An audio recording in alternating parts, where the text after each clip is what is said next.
सरस्वती जी और उनकी बहू रश्मि के बीच एक दिन बहस छिड़ जाती है। आखिर किसका काम ज्यादा आसान है, बहू का या सास का? माँ जी, सास को काम ही क्या है, आपके सारे काम उंगलियों पे तो हो जाते हैं। कुछ भी। हाँ, हिसाब तो उंगलियों पे ही हो जाता है ना। अरे बेटा, ऐसा सिर्फ अभी लगता है। जो मुझे करना पड़ता है ना, वो तुझे करना पड़े तो समझ आएगा कि असली काम का पहाड़ कैसा होता है। ठेले बराबर वजन भी नहीं है आपके काम में, और बात पहाड़ों के वजन की कर रही हैं आप। तू ऐसा करती ही क्या है घर में बेटा, ये तो बता मुझे। मैं थोड़ी ना कुछ करती हूँ, सब जादू से हो रहा है इस घर में। अरे एक दिन मेरा काम करोगी तो समझ आएगा। Okay okay, shut up. कल से मैं घर के काम करूंगी और तू मेरी जगह हर चीज का हिसाब रखना, ठीक है? ठीक है, ये भी कर लेते हैं। ये सास बहू की डील के बारे में रश्मि के पति अमन को नहीं पता था, और ना ही अमन के पिताजी सुरेश जी को। पर गेहूं के साथ साथ जैसे घुन भी पिस जाता है, ये दोनों भी पीसने वाले थे। सुबह अमन उठकर रेडी होता है ऑफिस जाने के लिए, तो पता है उसके कपड़े नहीं निकले हुए हैं। अरे रश्मि, तुमने मेरे कपड़े नहीं निकाले? अपनी माँ से पूछो ना, उन्हीं का काम है ये। अमन अपनी माँ के पास जाता है। अब मेरे कपड़े आज आप देने वाले हो क्या माँ? हाँ, देना तो मुझे ही चाहिए, पर तेरी बहू ने कपड़े धोने ही नहीं डाले, तो कोई भी धुला हुआ कपड़ा नहीं है बेटा। हैं? ऐसा क्यों? कपड़े तो धोने आप ही देते हो ना माँ? अरे बहू ने तुझे बताया नहीं, अब हम अदल बदल गए हैं।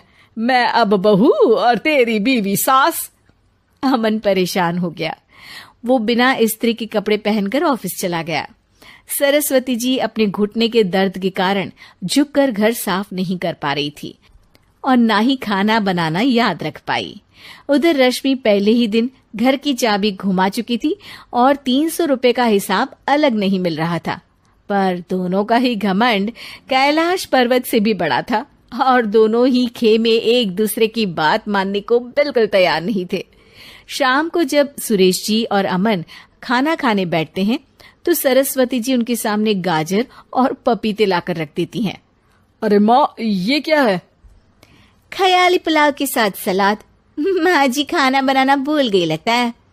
अरे एक एक चमन्नी का हिसाब है मेरे पास, खाना बनाना कैसे भूल जाऊंगी?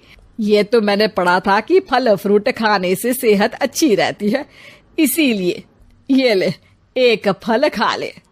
रात को सुरेश जी और अमन अपनी मीटिंग बिठाते हैं अकेले में। बाबूजी, इनकी लड़ाई के कारण ना हमें ठीक से खाना मिल रहा है, उल्टा घर के सारे काम रुक गए हैं।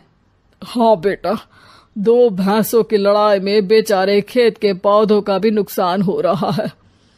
पर पापा, क्या बताऊं आपको, मैंने माँ को इस महीने की 2 तारीख को बिजली के बिल के पैसे दिए थे। आज बिल भरने के लिए मांगने गया तो पता चला कि रश्मि उन पैसों से गैस सिलेंडर ले आई। अच्छा, तो सिलेंडर के पैसों का क्या हुआ? अब सिलेंडर के तो कोई पैसे नहीं थे बाबूजी, हमारे घर पर गैस की पाइपलाइन लगी है ना। बेटा, इन दोनों का कुछ करना पड़ेगा, नहीं तो अपने घमंड के चक्कर में पूरा घर बर्बाद कर डालेंगी ये दोनों।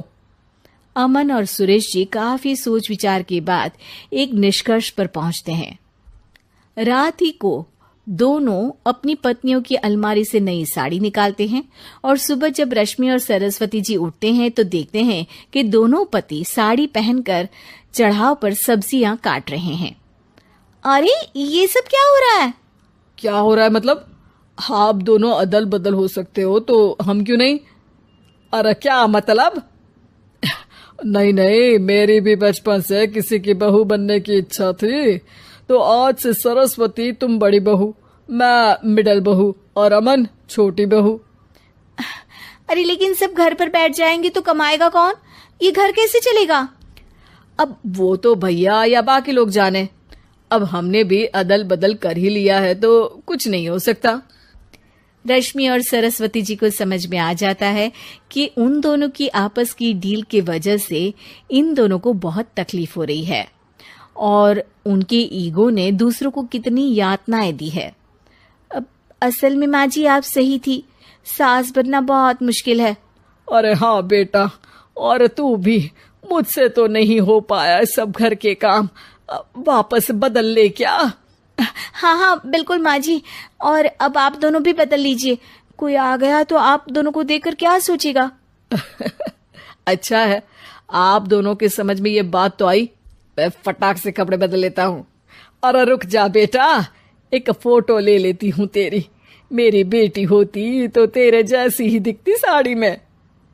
और मेरा फोटो नहीं लोगी?